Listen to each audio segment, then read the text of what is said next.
स्वाभाविक तौर से राष्ट्रीय दुग्ध दिवस सब किसानों की मेहनत का जो परिणाम है, भारत विश्व में नंबर 1 दूध उत्पादक देश बना, उसको सेलिब्रेट करने का है। और साथ में हमें ये भी विज़न देखना है कि आगे जाके भारत किस तरह से डेयरी टू द वर्ल्ड बन पाए। तो अमूल और सभी सहकारी डेयरियाँ इस दिशा में काम कर रही हैं। सरकार का भी जो विज़न है और जो सपोर्ट है डेयरी इंडस्ट्री के लिए, सहकारिता के लिए, वो सबको हम साथ में लेके आगे बढ़ने की कोशिश कर रहे हैं। सर, आज अमूल ने जो ड्राइव करी है 5000 किलोमीटर पूरे किए हैं और नई गाड़ियों का एक तरीके से प्रोत्साहित कर रहे हैं, तो किस तरीके का इनिशिएटिव आप लोग लेना चाह रहे हैं आगे बढ़ के देश को? ये जो क्लीन फ्यूल रैली का जो हमने आयोजन किया था देश के 4 कोनों से, हिम्मतनगर से माननीय केंद्रीय गृह और सहकार मंत्री श्री अमित शाह साहब ने इसका फ्लैग ऑफ किया। कलकत्ता से रैली चली, जम्मू से चली और पुणे से चली। तो ये चारों रैलियों का संदेश यही था कि सस्टेनेबिलिटी और सर्कुलर इकोनॉमी में डेयरी इंडस्ट्री का क्या रोल है। गाय हमें दूध तो देती है, साथ में गोबर भी देती है। तो अगर वो गोबर इकट्ठा करके आपने उसमें से बायोगैस प्रोड्यूस किया, बायोगैस से घर का चूल्हा भी चलता है और इस तरह की गाड़ियाँ भी चलती हैं, और जो स्लरी बचती है वो एक ऑर्गेनिक फर्टिलाइज़र है। तो इस मॉडल में सबका फ़ायदा है। किसान की आय बढ़ती है क्योंकि उसको गोबर के दाम मिलते हैं। देश काफ़ी सारा फ्यूल इंपोर्ट करता है, काफ़ी सारा फर्टिलाइज़र इंपोर्ट करता है। अगर आपने अपने ही गोबर से ऑर्गेनिक फर्टिलाइज़र बनाया, ऑर्गेनिक और उसको खेत में यूज़ किया, तो उसकी एक फॉरेन एक्सचेंज की बचत हुई, आपकी पर्यावरण की भी सुरक्षा हुई कि हम कस्टमर्स को भी ऑर्गेनिक फूड जो बिना केमिकल फर्टिलाइज़र और पेस्टिसाइड से बनाए वो भी खाने को मिला। तो ये विन विन सिचुएशन है। इसका डेमोन्स्ट्रेट हमारी डेयरी इंडस्ट्री कैसे कर सकती है, सहकारी डेयरियाँ कैसे कर सकती हैं, इसीलिए रैली का आयोजन किया। सबसे महत्व की बात है कि ये रैली का समापन हमने दिल्ली में किया, और आज जहाँ पे इस अवसर पे जब केंद्रीय हमारे मंत्रालय में नेशनल मिल्क डे का सेलिब्रेशन हो रहा है, और साथ ही में दिल्ली में इंटरनेशनल कोऑपरेटिव अलायंस का वार्षिक अधिवेशन भी हो रहा है। ये ग्लोबल कॉन्फ्रेंस उनके इतिहास में 130 साल के इतिहास में पहली बार भारत में हो रही है, और 2025 को यानी अगले साल को इंटरनेशनल ईयर ऑफ कोऑपरेटिव्स, ये यूनाइटेड नेशंस ने जो कहा उसकी घोषणा माननीय प्रधानमंत्री जी ने कल की। तो ये एक बहुत ही हमारे लिए गोल्डन अपॉर्चुनिटी था देश की सहकारिता को लोगों तक पहुंचाने का, और डेयरी इंडस्ट्री किस तरह से काम कर रही है ये लोगों तक पहुंचाने का। Thank you. राष्ट्रीय दुग्ध दिवस आज रखा गया है, इसके उपलक्ष्य में राष्ट्रीय गोपाल रत्न पुरस्कार से काफ़ी लोगों को सम्मानित किया गया है, क्या मैसेज देना? वर्गीज कुरियन साहब के जन्म दिवस पर, जो ऑपरेशन फ्लड श्वेत क्रांति के जनक थे, वो उनके जन्म दिवस पर आज राष्ट्रीय दुग्ध दिवस है। उस पर गोपाल रत्न पुरस्कार 3-4 कैटेगरी में दिए गए हैं, अच्छे पशुपालन के लिए, अच्छे दुग्ध उत्पादन के लिए और अच्छी कोऑपरेटिव जो अच्छा कर रही हैं। सारे अवार्डीज को मैं बधाई और धन्यवाद देना चाहूँगा। सर, शहरों में भी अगर लोग पशुपालन करें उसके लिए क्या सहूलियत मिल सकती है? देखिए, शहर छोटे कस्बों में तो मनाही नहीं है, जो नगर पंचायत और नगर पालिका परिषद है, लेकिन जहाँ नगर निगम हैं या दिल्ली के NDMC है, वहाँ कई कारण हैं, प्रदूषण से लेकर के अन्य चीज़ें हैं, तो उस पर थोड़ा प्रतिबंध है। कि इंडिया ग्लोबल लीडर है मिल्क प्रोडक्शन में, अपार संभावनाएं हैं। हम चाहेंगे ज़्यादा से ज़्यादा किसान इसमें जुड़े, उन्नत प्रक्रियाओं का प्रयोग करते हुए हमारे मिल्क प्रोडक्शन को और अधिक बढ़ाएं, प्रोडक्टिविटी को और बढ़ाएं, और हम ये भी चाहते हैं कि ये क्षेत्र संगठित हो जिससे ज़्यादा से ज़्यादा लाभ हमारे किसानों को मिल सके।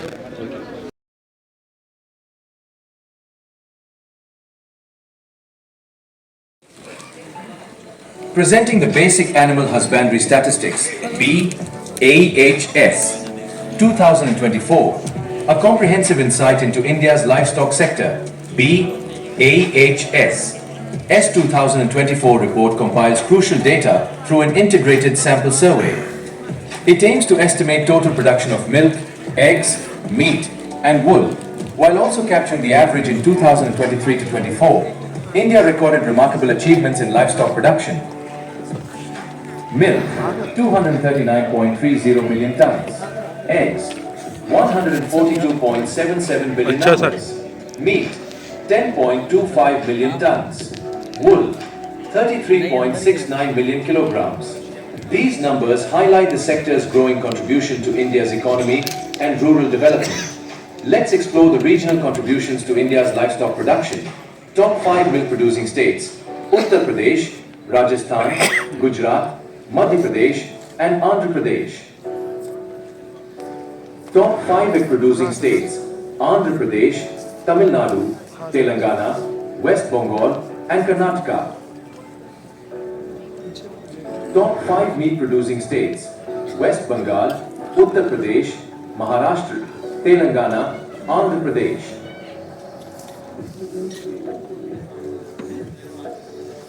Top 5 wool producing states: Rajasthan, Jammu and Kashmir, Gujarat, Karnataka and Himachal Pradesh. India's per capita availability of milk reflects our nation's strength in dairy production, led by Uttar Pradesh and other key contributors. The livestock sector remains a crucial contributor to India's gross value added, GVA, showcasing its importance to the national economy. The Basic Animal Husbandry Statistics 2024 underlines the immense potential and achievements of the livestock sector. Together, we can build a sustainable future for all.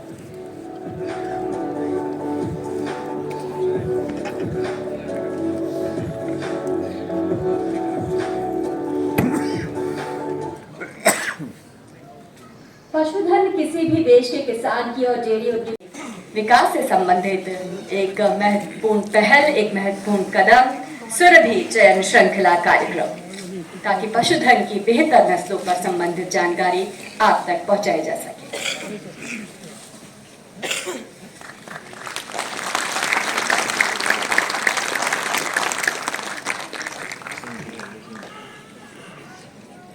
बहुत बहुत धन्यवाद आप सभी का। और अब क्या कहती है इनकी प्रेरणा की कहानी, हम एक वीडियो के माध्यम से आपको दिखाएंगे।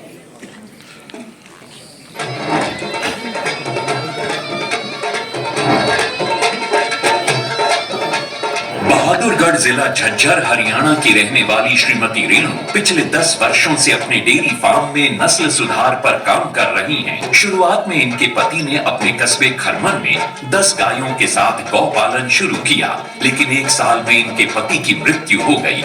इसके बाद इन्होंने अपने बेटे को पशु चिकित्सा विश्वविद्यालय हिसार से BLDA का डिप्लोमा कोर्स कराया और आज ये बड़े पैमाने पर गौ पालन और नस्ल सुधार कर रही हैं। 8 से 10 साल पहले हमने गोवंश पे काम शुरू किया था जी, जो हमारे पास आज 250 से 300 के करीब गोवंश है, जिसका दूध 700-800 लीटर के करीब है और NCR दिल्ली में दूध की सप्लाई है और वैदिक मिलोना घी भी बनाते हैं। ये मेरे पति का सपना था जो आज साकार कर रहे हैं हम। इनके डेयरी फार्म से साहिवाल, राठी और हरियाणा नस्ल के बछड़ों को नस्ल सुधार के लिए अन्य राज्यों में भी उपलब्ध कराया जाता है। नस्ल सुधार के लिए रेणु जी IVF, ETT और सेक्स सॉर्टेड सीमन जैसी आधुनिक तकनीकों का प्रयोग करती हैं। उनके उल्लेखनीय कार्य के लिए उन्हें राज्य और राष्ट्रीय स्तर पर पुरस्कारों से सम्मानित किया जा चुका है। अपने दृढ़ संकल्प से आज वो एक डेयरी उद्यमी के रूप में अपने गांव और आसपास के क्षेत्र के लिए महिला सशक्तिकरण की नई मिसाल बन गई हैं। जोरदार तालियां रेणु जी के लिए। जय जय जय हे हरित भारती, गीत तुम्हारे गाते हम, कर दिखलाया तुमने जो सच, वही असंभव दिखलाते हम। बहुत बहुत स्वागत है आपका। हम माननीय केंद्रीय मंत्री जी से अनुरोध करेंगे कि हमारी इस महिला उद्यमी को, प्रेरणा की मिसाल को अपने हाथों से सम्मानित करें, ताकि वे और उत्कृष्ट कार्य करें और उद्यमिता के क्षेत्र में आगे बढ़ें। बहुत बहुत बधाई आपकी। तालियां यहाँ मंच पर गुंजायमान होनी चाहिए, ताकि प्रेरणा की ऐसी कई मिसालें आपके सामने आ सकें। बहुत बहुत बधाई रेणु जी आपको, आपकी साधना, आपका परिश्रम आज सफल हुआ है और औरों के लिए भी आप मिसाल बनी है। एक चेक, प्रमाण पत्र, स्मृति चिन्ह और शॉल भेंट की जा रही है रेणु जी को, इस प्रेरणा के लिए, इस परिश्रम के लिए, इस साधना के लिए।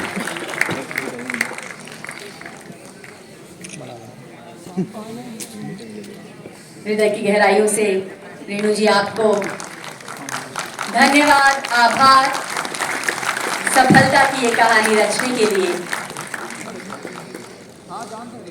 और अन्य महिलाओं को भी प्रेरित करने के लिए बहुत बहुत धन्यवाद आपका मंच पर पधारने के लिए।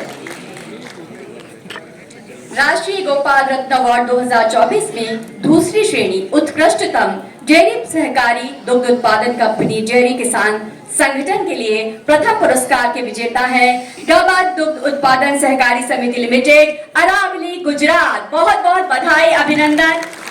इस संस्थान के प्रतिनिधि मंच पर पधारते हुए आपको बहुत बहुत बधाई। देखते हैं इनकी कामयाबी की कहानी।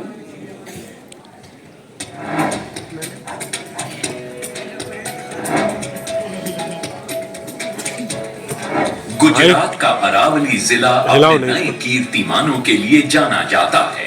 यहाँ की द गावत milk producers cooperative society limited अपने दुग्ध उत्पादन में बनाए गए कीर्तिमानों के लिए प्रसिद्ध है। यहाँ प्रतिदिन लगभग 15,711 लीटर दूध का उत्पादन होता है। आज हम 25 करोड़ का टर्नओवर हर साल का है। हमारा गांव का अर्थतंत्र हमारी मंडली से ही चलता है। गावट मंडली तरफ थी हमने लोन मળી। लोन थी हमने ये फायदो थयो के गायનું મરણ થાય તો બી અમને વીમા મળે। બીજું એ કે સબસિડી મળે। એનાથી અમને ઘણા फायदा થયા। 15 साल पहले हमारे पास 6 गाय थी। डेयरी ने लोन दिया, 5-10 करके गाय खरीद दिया है और अभी हमारे पास 200 गाय है। तो हम बहुत खुश हैं। द गावत milk producers cooperative society limited ने दूध की जांच के लिए भी गुणवत्तापूर्ण व्यवस्था सुनिश्चित की है। साथ ही यहाँ पशुओं को भी बेहतर सुविधाएं दी जाती हैं। सभी के दिलों को छूने वाली इस कोऑपरेटिव सोसाइटी का कार्य निश्चय ही प्रशंसनीय है। द गावत milk producers cooperative society limited से जुड़कर यहाँ के दुग्ध उत्पादक बेहद खुश हैं।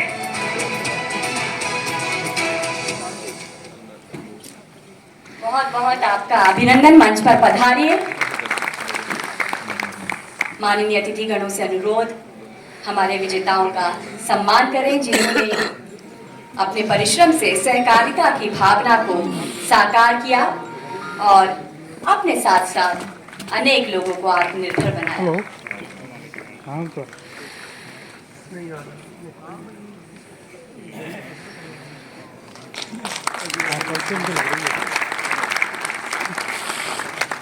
ठीक है। हाँ। जोरदार तालियों से अभिनंदन हमारे विजेताओं का।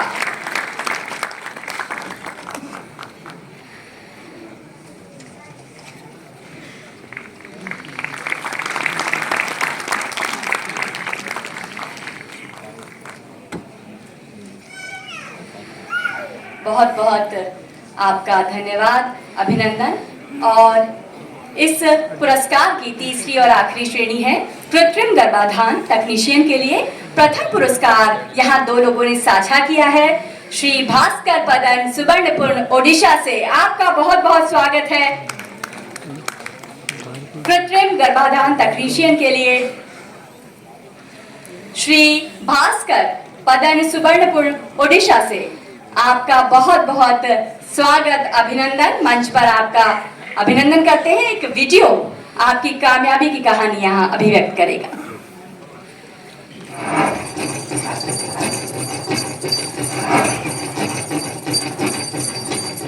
समृद्ध प्रकृति की गोद में बसे ओडिशा के सुवर्णापुर जिले का बीर महाराजपुर गांव अपनी एआई तकनीक से जन्मे पशुधन के लिए खास चर्चा में है। आर्टिफिशियल इंसेमिनेशन तकनीक का विशेष कौशल प्राप्त कर भास्कर प्रधान ने पिछले 3 वर्षों के भीतर अपने क्षेत्र में रिकॉर्ड पशुधन को बढ़ाने में सफलता पाई है।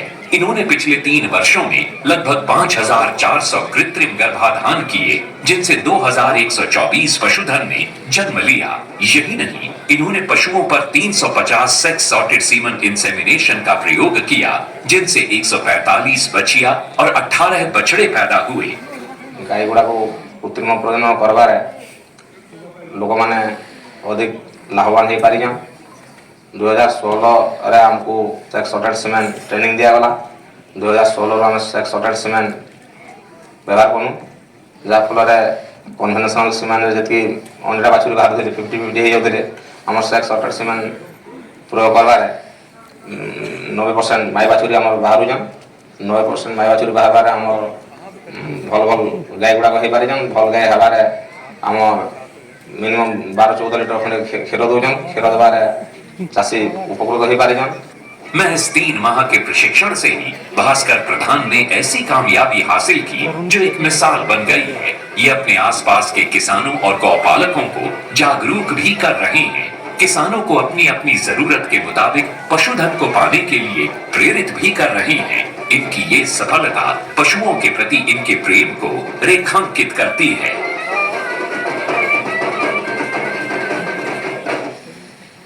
बहुत बहुत बधाई आपको भास्कर जी, मंच पर आके बढ़िए और अपना पुरस्कार प्रदान कीजिए। माननीय अतिथिगणों से अनुरोध हमारे इस विजेता का सम्मान करें। और इसी श्रेणी में प्रथम पुरस्कार राजेंद्र कुमार हनुमानगढ़ राजस्थान से उन्होंने साझा किया है। उनसे अनुरोध है वे भी मंच पर आ जाएं। श्री राजेंद्र कुमार जी, कृत्रिम गर्भाधान तकनीशियन के लिए श्री राजेंद्र कुमार हनुमानगढ़ राजस्थान से, आप तैयार रहें, आपको भी प्रथम पुरस्कार मिला है। आप शीघ्र मंच पर पधारें।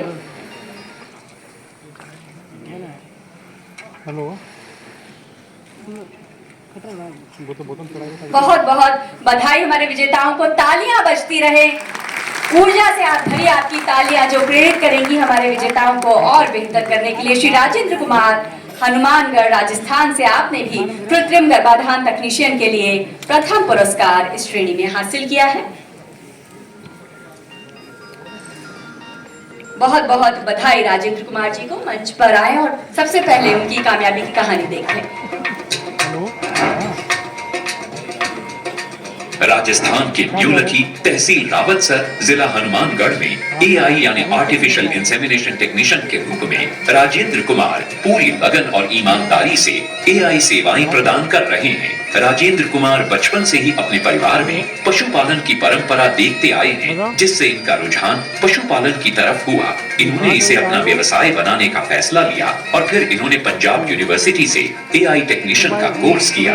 गांव के अंदर बांध निवारण कैंप लगाने और कृमिनाशक के बारे में काफ रैली करना और लोगों को इस एरिया में जागरूक किया है कि ज्यादा से ज्यादा आप कृत्रिम गर्भाधान करवाएं। फील्ड में किसान बहुत खुश है, क्योंकि मैंने जो 66 पर काम किया है तो उससे बच्चियां पैदा हो रही है, तो उसमें किसान का फायदा ही फायदा है। उसके साथ मेरी जो इनकम है वो भी दोगुनी हो गई है। पिछले 3 वर्षों में राजेंद्र जी ने सेक्स सॉर्टेड सीमन का उपयोग करके 35 कृत्रिम गर्भाधान किए हैं और इन कृत्रिम गर्भाधानों के माध्यम से 18 बच्चियां पैदा हुई हैं। राजेंद्र जी आर्टिफिशियल इंसेमिनेशन SOP का पूरी कड़ाई से पालन करते हैं। क्षेत्र के किसानों को उन पर पूरा विश्वास है। उनके प्रयासों से क्षेत्र में AI लोकप्रिय हो रही है और किसान इसे अपनाकर समृद्धि की राह पर आगे बढ़ रहे हैं। बहुत बहुत बधाई आपको राजेंद्र जी, मंच पर आगे बढ़े अपने पुरस्कार के लिए। माननीय अतिथिगणों से अनुरोध राजेंद्र जी को सम्मानित करें इस पुरस्कार से और अपने क्षेत्र में बदलाव की एक बयान लेकर आए हैं, परंपरा के साथ साथ आधुनिकता से हाथ मिलाते हुए। राजेंद्र जी, बहुत बहुत बधाई आपको इस पुरस्कार के लिए। तालियों की गड़गड़ाहट कम नहीं हो, ये आपके ही साथी हैं जो प्रेरणा की मिसाल बने हैं और कामयाबी की कहानी लिख रहे हैं, ताकि हम सभी प्रेरित हों। और एक बार फिर से लौटेंगे दूसरी श्रेणी उत्कृष्टम डेयरी सहकारी दुग्ध उत्पादन कंपनी डेयरी किसान संगठन के लिए। इसमें भी प्रथम पुरस्कार साझा किया था दुग्ध उत्पादक सहकारी समिति लिमिटेड बागलकोट कर्नाटक ने। उनके हम प्रतिनिधियों को यहाँ पर मंच पर आमंत्रित कर रहे हैं। उनकी कामयाबी की कहानी आएगी एक वीडियो के माध्यम से।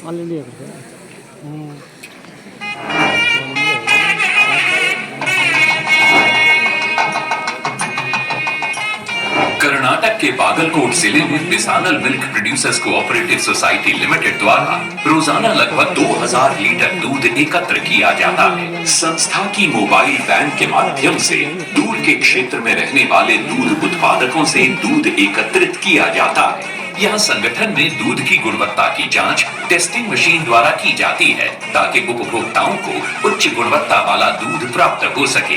अभी हाल ही में संस्था द्वारा आर्थिक रूप से कमजोर सदस्यों को 15, 10 और 5 लीटर क्षमता वाले स्टील के कैंस बांटे गए हैं। ಮೊದಲು ಹಾಲಿನ ಸಂಘ ಡೇರಿ ಇದ್ದಿದ್ದಿಲ್ಲ. 1992-93ನೇ ಸಾಲಿನಲ್ಲಿ ನಮ್ಮ ಸಂಘ 50 ಸದಸ್ಯರಿಂದ 100 ಲೀಟರ್ನಿಂದ ಪ್ರಾರಂಭವಾಗಿ ಈಗ 2000 ಲೀಟರ್ ಹಾಲನ್ನು ಸಂಗ್ರಹಣೆ ಮಾಡುತ್ತದೆ. ತಿಂಗಳಿಗೆ 18 ರಿಂದ 19 ಲಕ್ಷ ರೂಪಾಯಿ ಹಾಲಿನ ಬಿಲ್ಲನ್ನು ರೈತರಿಗೆ ಕೊಡುತ್ತದೆ. ಮತ್ತು ನಮ್ಮ ಸಂಘದಲ್ಲಿ ಕೃತಕ ಗರ್ಭಧಾರಣೆ, ಪಶು ವೈದ್ಯಕೀಯ ಸೇವೆ, ಹರ್ಬಲ್ ಪ್ರಾಡಕ್ಟ್, ಪಶು ಆಹಾರ ಇತ್ಯಾದಿ ಸೇವೆಗಳನ್ನು ರೈತರಿಗೆ ನಾವು ಹಾಲು ಉತ್ಪಾದಕರಿಗೆ ನಾವು ಒದಗಿಸುತ್ತಿದ್ದೇವೆ. संगठन से जुड़े पशुपालकों को यहाँ पोषक पशु आहार और चिकित्सा सुविधा उपलब्ध कराई जाती है और समय समय पर पशुओं की जांच भी की जाती है। यहाँ का रूफटॉप सोलर पावर बिजली पर आने वाले खर्चे में काफी कटौती करने में मदद करता है। इससे सालाना तकरीबन 1,25,000 रुपए की बचत होती है। संस्था द्वारा अपने सदस्यों को अनेक प्रकार की आर्थिक मदद भी दी जाती है। इनकी ये उदारवादी सोच इन्हें बाकियों से अलग बनाती है।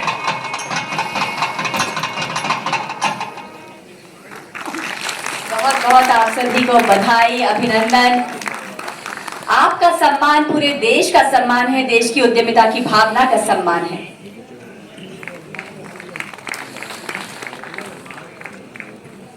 और तालियों का ये संगीत कम ना हो, इतनी दूर से हमारे किसान उद्यमी किसान भाई इस सभागार तक आए हैं अपनी सफलता को आपके साथ साझा करने के लिए, और उनका सम्मान पूरे देश का सम्मान है।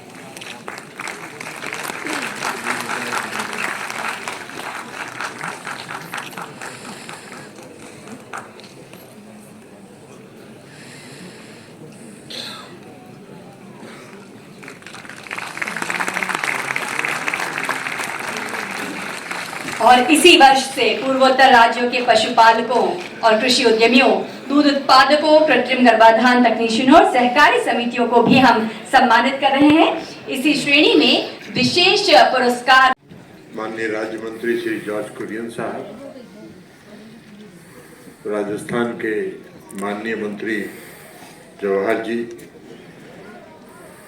पशुपालन और डेयरी विभाग की सचिव श्रीमती अलका उपाध्याय जी, अपर सचिव श्रीमती वर्षा जी, अमूल के चेयरमैन संबल भाई पटेल जी, संयुक्त सचिव श्री रामाशंकर जी, जगत हजारिका जी और राज्य के आए हुए सभी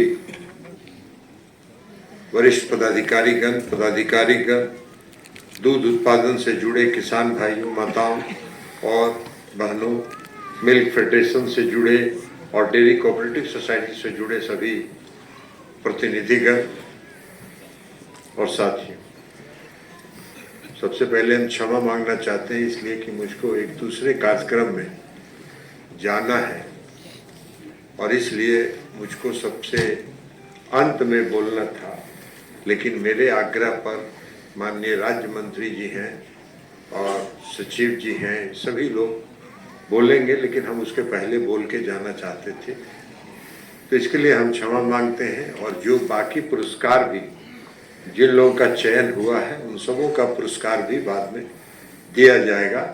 हमने सांकेतिक तौर पर 5-7 पुरस्कार दिया है, बाकी सभी पुरस्कार वितरण होंगे अभी। तो इसलिए आप सभी को जो आज विजेता हैं और जिनका चयन हुआ है पुरस्कार के लिए, मैं सभी को बधाई देता हूं, सभी को अपनी हार्दिक शुभकामना देता हूं। और ये उनकी मेहनत का, ये उनके परिश्रम का, ये उनके समर्पण का के कारण उनको आज पुरस्कार मिला है। और हम आशा करते हैं कि जिस समर्पण के साथ आप दूध उत्पादन के क्षेत्र में बढ़े हैं और तेजी के साथ बढ़िए, इस पुरस्कार से आप और प्रोत्साहित होइए और जो दूसरे लोग जिनको पुरस्कार नहीं मिला वह भी पुरस्कार पाने वालों को देखकर और प्रोत्साहित हो, चाहे दूध, ताकि दूध उत्पादन की दिशा में हम और तेजी से आगे बढ़ सके। पशुपालन देश की अर्थव्यवस्था में एक बहुत बड़ा योगदान करता है, इसलिए आप सभी पशु धन के साथ जुड़े हुए प्रतिनिधि हैं। पशुपालन देश की अर्थव्यवस्था में बहुत योगदान करता है। उत्पादन के माध्यम से अर्थव्यवस्था में भी बहुत महत्वपूर्ण योगदान होता है।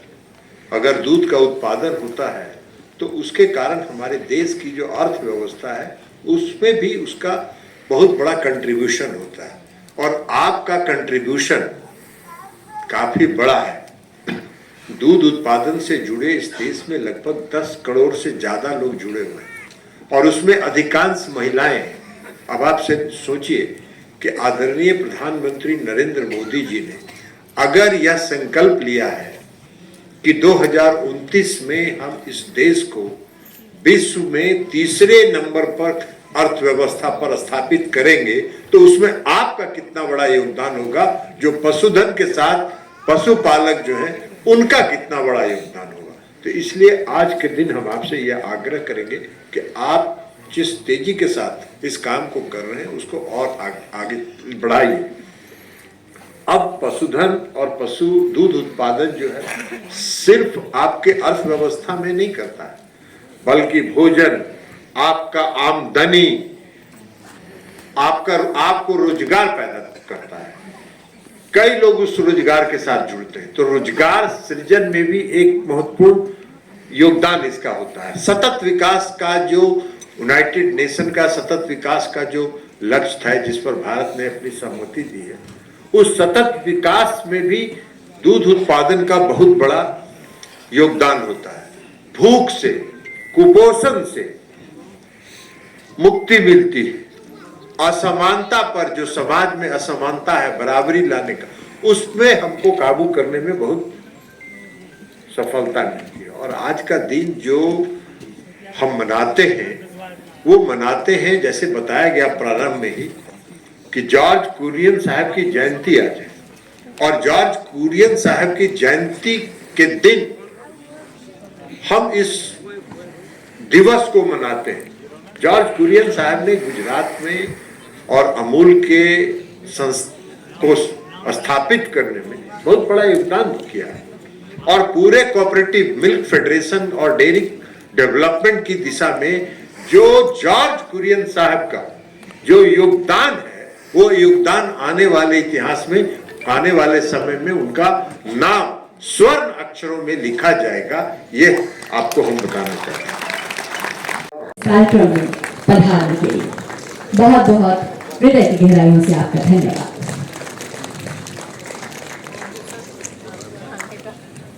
Joshi, Additional Secretary, Animal Husbandry Ministry, Srimati Nirmala Kudian, daughter of Dr. V. Kudian, R.S. Sinadi, Joint Secretary, those who are winners of Rashtriya Gogul Ratna Award, all stakeholders, sisters and brothers. First of all, I salute Dr. V. Kudian, the father of Indian White Revolution. He is from Kerala. Kudian and George is same. In Malayalam it is Varghese, English it is Kudian. The same this. And now we are celebrating Milk Day. Same time it is Constitutional Day also. And what is the basis of Indian economy? It is cooperation. That is why Prime Minister Narendra Modi said that Sahar se Samriddhi. Our economic basis is Sahar. We won't believe in survival of the fittest, and we want to believe in complete control of the government. That is why this cooperation is there. Everywhere in India we can see that because of cooperation we grow. Under the dynamic leadership of our Cabinet Minister, Rajiv Ranjan Singh, we are going ahead in this field. And at the same time, this cooperation ministry is there. Fisheries and Animal Husbandry Ministry started in 2019. This cooperation ministry in 2021. Amit Shah ji is the minister of our Home Minister. He is the minister of this cooperation ministry under his leadership, which was started by Gujarat people, V. Kudian ji. Now we are adopting all over India.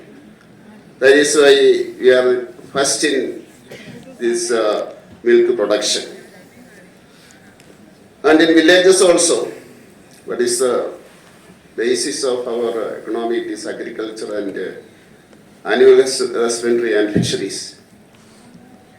And we are expecting and the mission and vision of our Prime Minister Narendra Modi ji to make India a developed country in 2047. The contribution of these people, you people, that is farmers and those who are in the agriculture and animal husbandry and fisheries. It is very important for the growth of India. And at the same time, 96 also. At home, from where you get some money for the ladies? It is from this animal husbandry and agriculture. That is why we are going ahead. I appreciate the winners of Rashtriya Google Techna Award because they are special people in this field. I conclude my speech and our S.P. Singh Baghel ji. He is expert in this field, and he is having very much knowledge about it, and his dynamic approach in this field is very appreciated.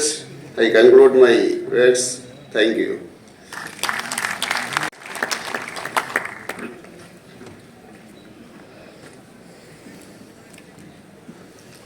Bharat में श्वेत क्रांति के जनक,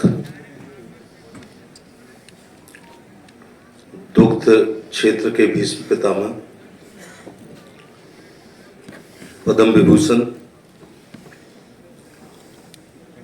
स्वर्गीय श्री वर्गीज कुरियन साहब के जन्म दिवस पर आयोजित राष्ट्रीय दुग्ध दिवस पर राष्ट्रीय गोपाल रत्न पुरस्कार के इस समारोह में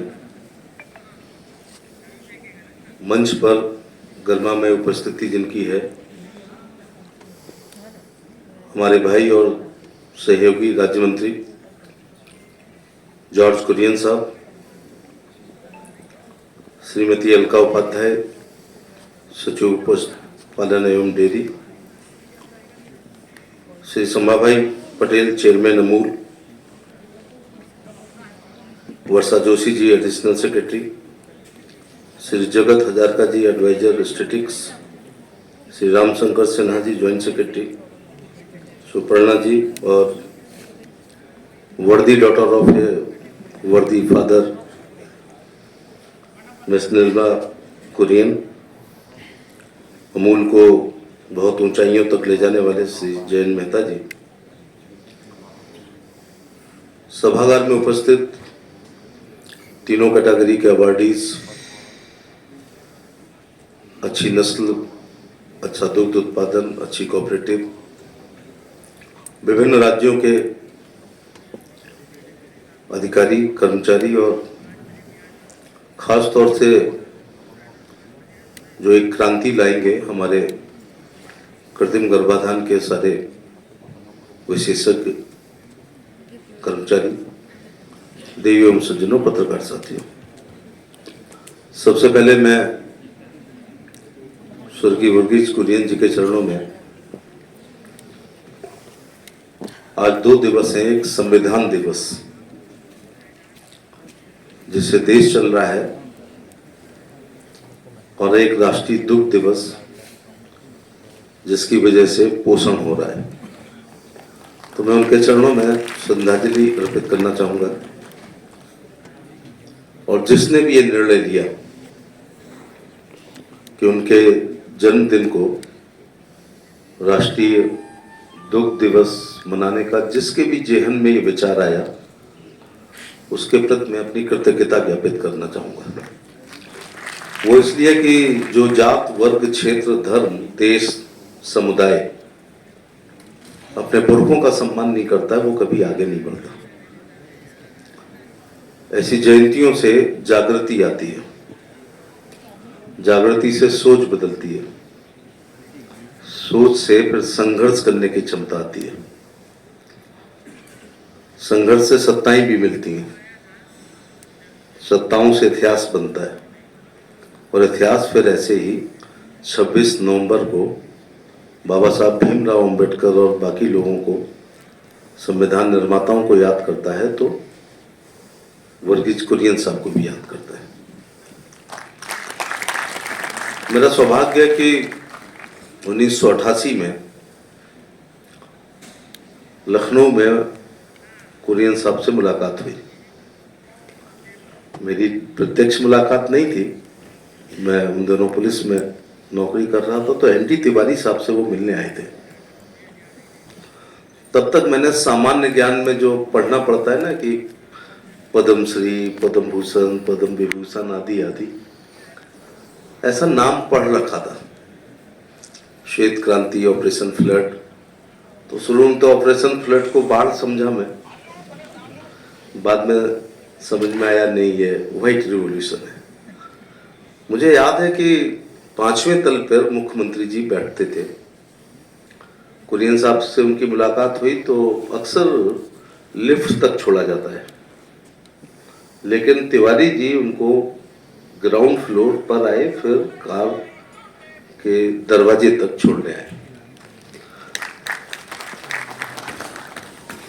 तो उनको अपने जीवन काल में ही देश ने रिकॉग्नाइज करना शुरू कर दिया था।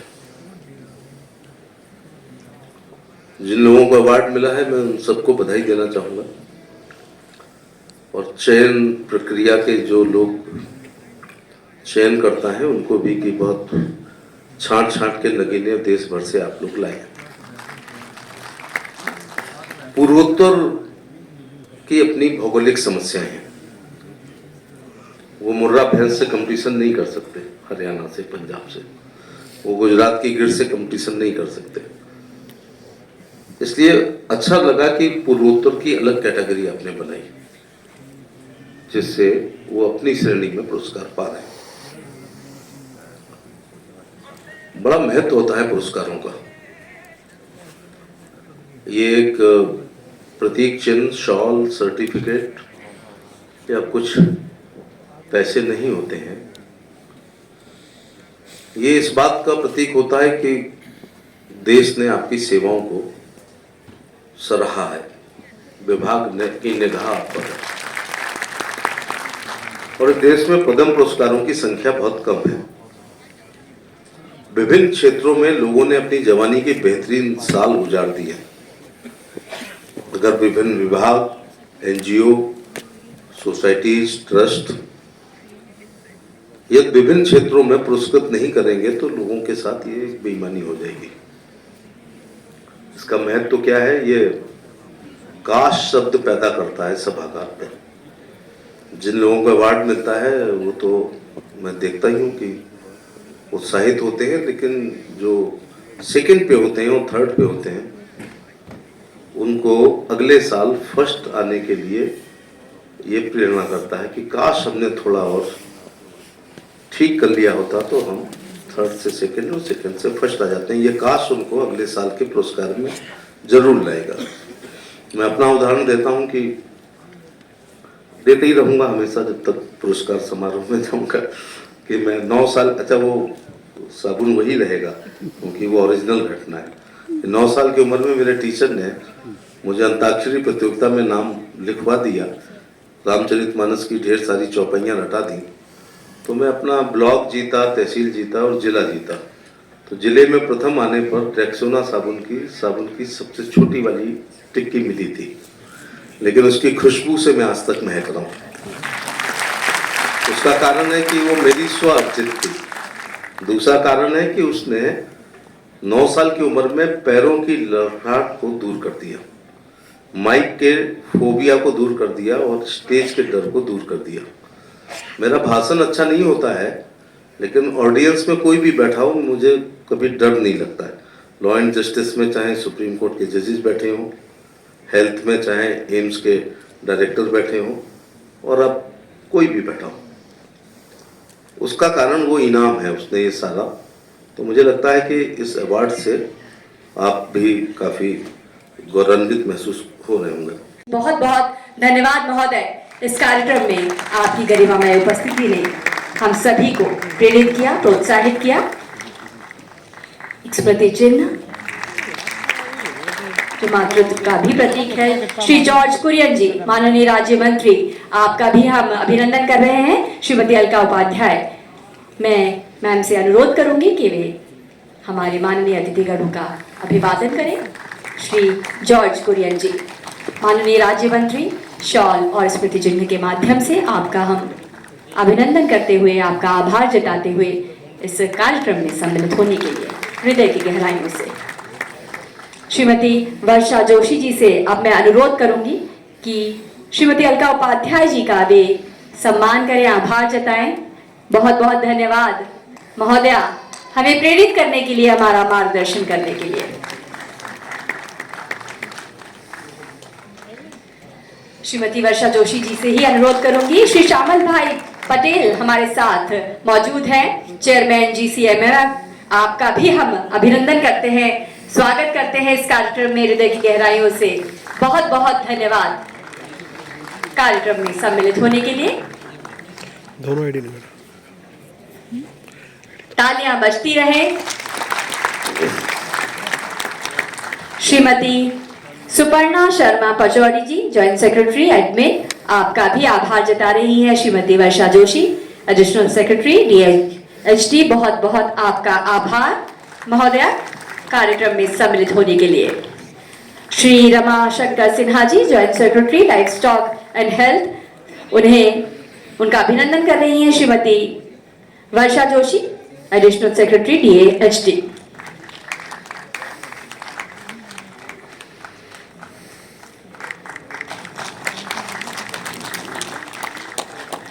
श्री जगत हजारिका जी, एडवाइजर स्टैटिस्टिक्स, आपका भी हम अभिवादन करते हैं इस कार्यक्रम में सम्मिलित होने के लिए।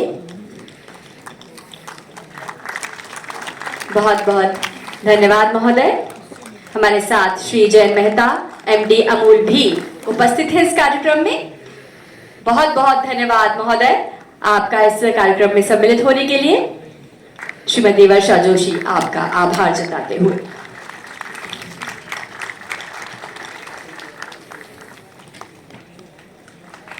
श्रीमती जोशी जी से अनुरोध, निर्मला कुरियन जी का वे सम्मान करें, आभार जताएं। बहुत बहुत धन्यवाद महोदया कार्यक्रम में अपनी ऊर्जामय उपस्थिति से हमें अनुग्रहित करने के लिए। और अब वे जिन्होंने अपने मार्गदर्शन से इस कार्यक्रम को सफलतापूर्वक संपन्न कराने में हमारा मार्गदर्शन किया है, श्रीमती वर्षा जोशी जी का हम आभार जता रहे हैं। श्री रमाशंकर सिन्हा जी से मैं अनुरोध करूंगी कि श्रीमती वर्षा जोशी का वे अभिनंदन करें, आभार करें। इस कार्यक्रम को सफलतापूर्वक संपन्न कराने के लिए बहुत बहुत धन्यवाद आप सभी का, इस कार्यक्रम को हम सभी के साथ साझा करने के लिए। और अब रमाशंकर सिन्हा जी से मैं अनुरोध करूंगी कि वे यहाँ पर धन्यवाद संबोधन ज्ञापित करें। बहुत बहुत धन्यवाद।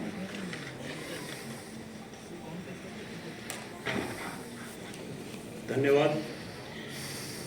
आभार प्रस्ताव सभी सम्मानित अतिथियों, पुरस्कार विजेताओं और कार्यक्रम में उपस्थित सभी गणमान्य व्यक्तियों का हार्दिक अभिनंदन करते हुए मैं आज के इस विशेष कार्यक्रम में आभार प्रस्ताव प्रस्तुत करने का अवसर प्राप्त कर रहा हूँ। सबसे पहले हम सभी की ओर से श्री राजीव रंजन सिंह जी उर्फ ललन सिंह जी, माननीय केंद्रीय मंत्री मत्स्य पालन, पशुपालन और डेयरी मंत्रालय, भारत सरकार, तो उनके बहुमूल्य समय और प्रेरणादायक भाषण के लिए धन्यवाद देते हैं।